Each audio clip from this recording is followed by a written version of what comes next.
Weeks ago, we solved quadratic equations by factoring. So let's say I had the quadratic x squared minus 8x plus 12. And we would put the x squared in one corner and the 12 in another. What was the next step? You multiply those together, and I get 12x squared, and the factors of 12 are 1 and 12, 2 and 6, or 3 and 4. Now what? We need to find two numbers that add to be negative 8. Negative 6 and negative 2, right? So negative 6x and negative 2x, and we can pull out an x, and on top I get x minus 6, and on the left side I get x minus 2. So the factors are x minus 2 and x minus 6. What are the roots? X equals 2 and 6. So this graph hits the x-axis at x equals 2 and x equals 6. That's the 2, negative 2 minus 6 was the 8. So we selected this set because negative 2 minus 6 gives us negative 8. So the 8 tells us which set to pick. Because we have 3 choices, but only one of them works. Okay? So there's another way to do this. What you're looking at here is referred to as an algorithm. You guys have heard that phrase before. You watch TV, you hear algorithm. What does algorithm mean? It's a series of steps that you follow to get the outcome that you're looking for. Okay? And no two quadratics work exactly the same way, but if you follow the algorithm, you can solve them. Well, there is a formula that has the algorithm hidden inside it. And it's kind of complicated to explain exactly where it comes from, so I'm just going to show you what the formula is, and then I'll show you how the formula works. But essentially, the formula does what we just did, only better. There are things the formula does that factoring can't do. So, the formula is referred to as the quadratic formula. The purpose of the quadratic formula is to find roots. You give me an x squared equation, I stick the numbers inside the quadratic formula, and I simplify, and then I get my answers. So, the quadratic formula is based on the equation 0 is equal to ax squared plus bx plus c. So in order for the formula to work, you need to be able to identify those 3 numbers. The number in front of the x squared, the number in front of the x, and the constant at the end. Okay? And the formula looks like this. X is equal to negative b plus or minus the square root of b squared minus 4ac over 2a. Wow. Complicated. What does that formula do? Well, it takes a quadratic equation and it hits it with an algorithm, and that algorithm kind of churns and churns until it gets to the end and spits out the formula. So now, instead of following a series of steps, all we have to do is plug in A, B, and C and simplify, and we'll get the answer. And all of those steps in between get skipped. The steps are inherent in the formula. They're hidden inside that formula. So, for this problem that I just did, x squared minus 8x plus 12, what are the values of A, B, and C? For this equation right here, what is A? 1. The number in front of the x squared is a 1. Now, don't put 1x squared, because A is the number in front of the x squared, which it's not there, so we just write a 1. What is the value of B? negative 8, and the value of C is 12. So A, B, and C. Okay. Now we stick those inside the equation. So the opposite of B would be 8 plus or minus the square root of, what is B times B? 64. And then here's where people make mistakes, right there. So what is negative 4 times 1 times 12? Negative 48. Okay, so I'm going to write negative 48. And a lot of people mix up the negative inside there. So what I would recommend that you do is just write down what is negative 4 times A, which is 1, times C, which is 12, and then write that number there, negative 48. Divided by 2 times A, which is 1, so that is 2. Everybody understand that? Now, what is 64 minus 48? 16. So that's equal to 8 plus or minus 16 over 2. And there are two answers hidden inside there. The first one, 8 plus 16. Wait a minute. Oh, sorry. That's a square root of 16. I was getting ahead of myself. What is the square root of 16? 4. So I get 8 plus or minus 4 over 2. Now there are two answers there. The first one is 8 plus 4, which is 12, divided by 2, 6. So x equals 6. And 8 minus 4 is 4, divided by 2 is 2. And I get the solutions to this quadratic are 6 and 2, which is exactly what we got when we did it the other way. Now, somebody asked the important question. Why did we do it the hard way when this way is so easy? Well, sometimes factoring doesn't work. For instance, what if I had x squared minus 5x minus 6? Nope, that will work.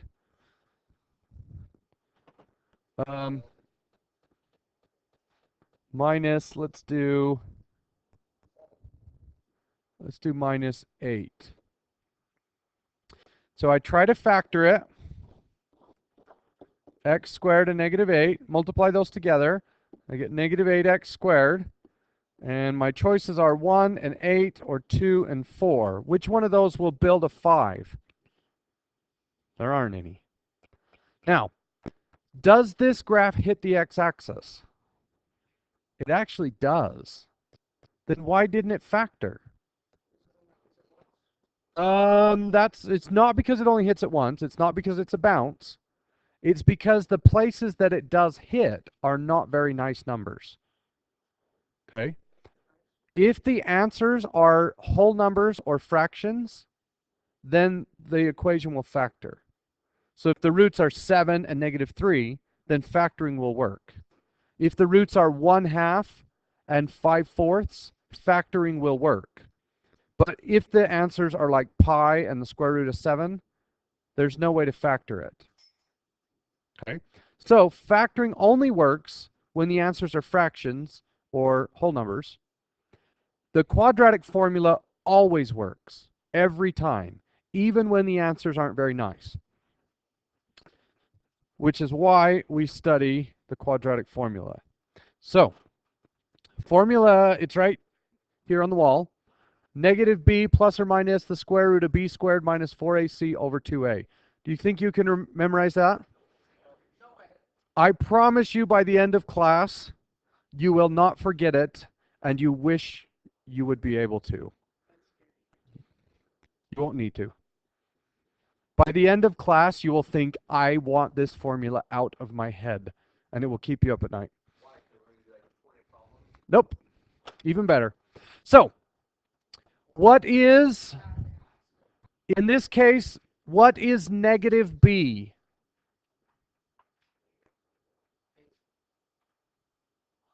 It's 5. So b is negative 5. The formula says use negative b. 5 plus or minus the square root. What is b squared? 25. And now here's where people make mistakes. Negative 4 times a times c. So negative 4 times 1 is negative 4 times c, which is negative 8. Negative 4 times 1 times negative 8 is 32, positive. So I'm going to write plus 32 over 2.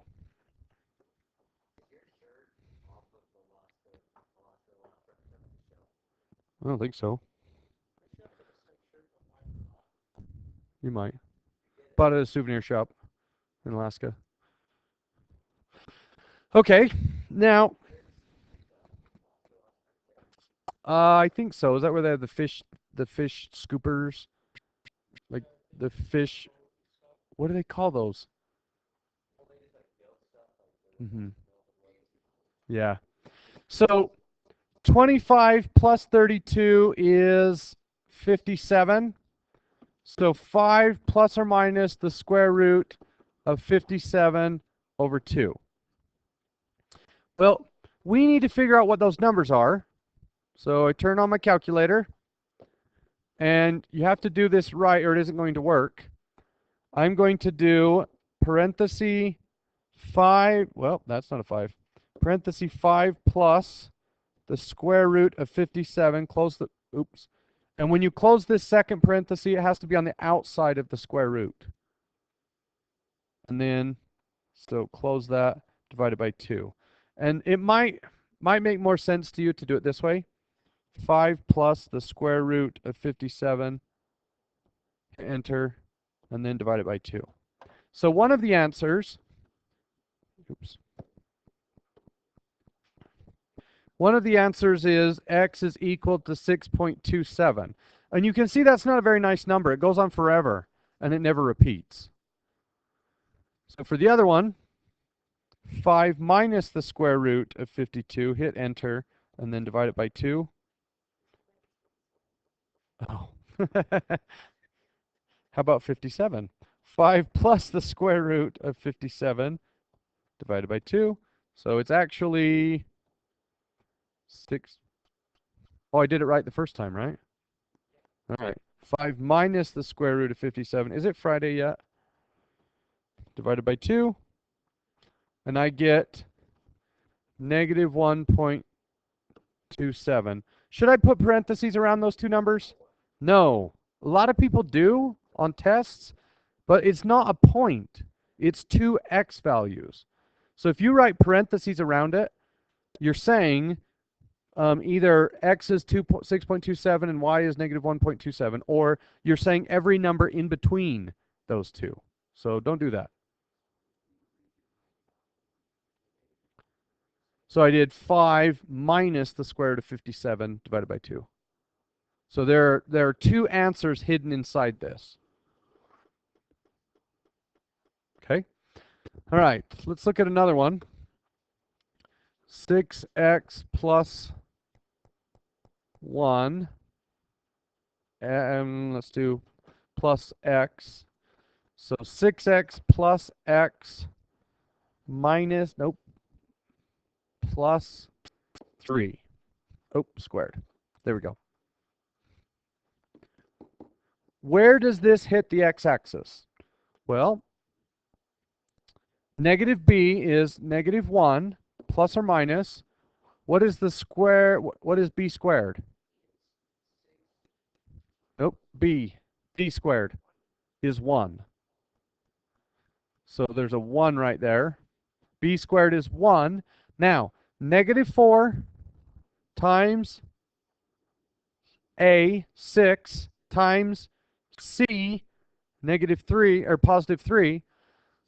So negative 4 times 6 times 3. Negative 4 times 6 is 24. Negative 24. Negative 24 times 3 is 72. Minus 72 over 2 times A, 12. Okay. Now, that's equal to negative 1 plus or minus the square root of negative 71 over 12. Wait a minute. Problem. What's the problem? Yes. The square root of negative 71 does not exist on the real number line. Where does this graph hit the x-axis? It doesn't. This graph is above the x-axis. How do we know? Because the square root was negative on the inside, which doesn't exist.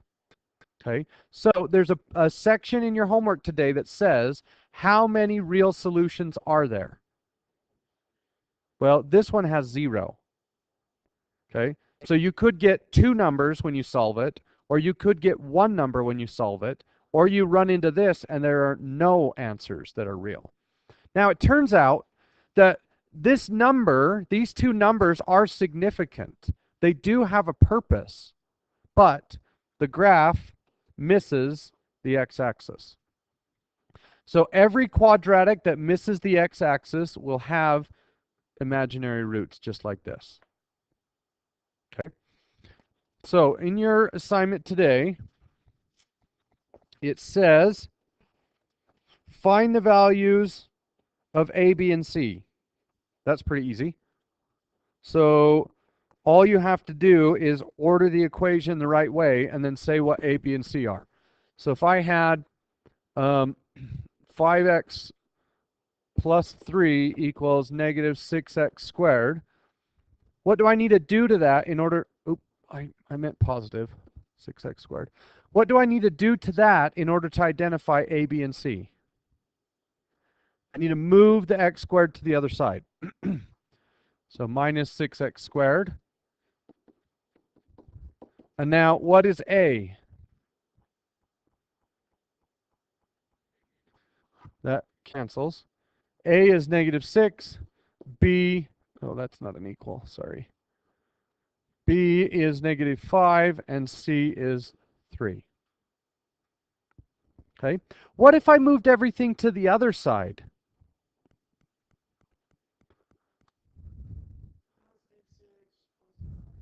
It would change the signs. Does that matter? It turns out in the quadratic formula, if you plug in A, B, and C, you'll get exactly the same answer if you plug in negative A, negative B, and negative C, which is kind of a weird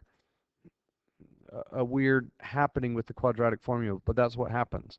So if you plug in 2, 3, and negative 6, or you plug in negative 2, negative 3, and positive 6, you're going to get the same answer in the quadratic formula. It doesn't care which way you move the information. All right, the next set, 9 through 21, you have to order it and then plug it into the quadratic formula and find the decimals. Okay. And then 25 through 36, you're going to solve it and determine how many real answers it has. So if you square root a negative, it doesn't have any real solutions. Okay. So we are going to do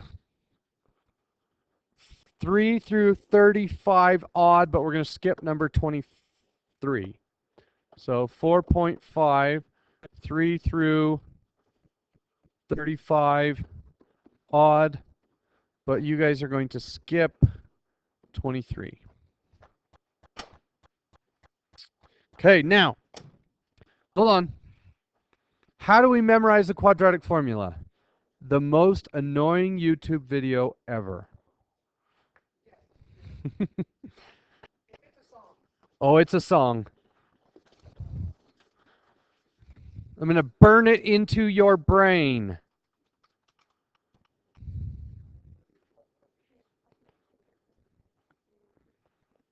All right.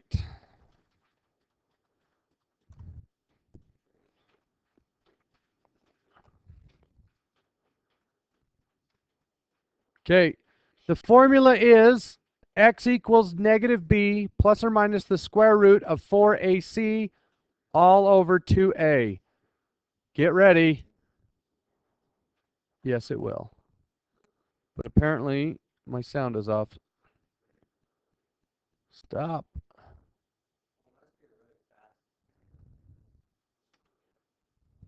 Yeah, it's not very long.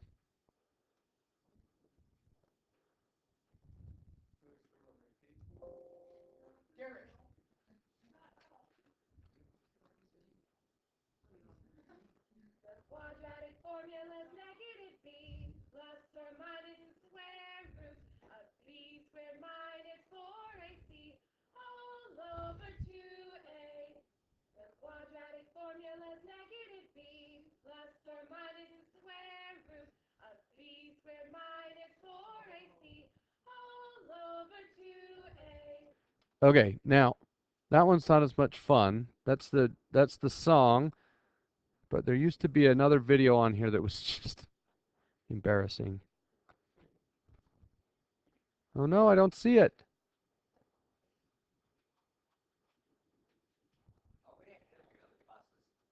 You're the only one I have of this.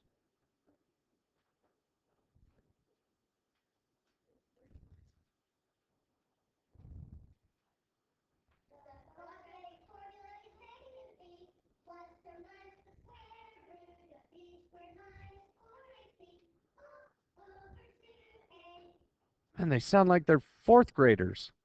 What are they doing learning the quadratic formula?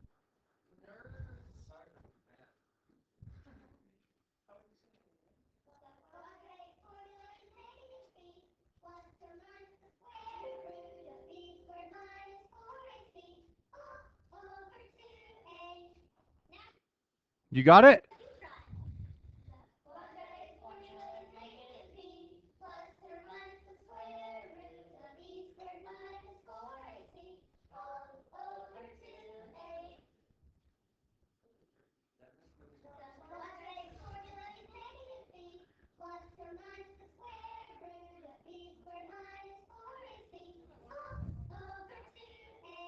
Caden, you got it memorized?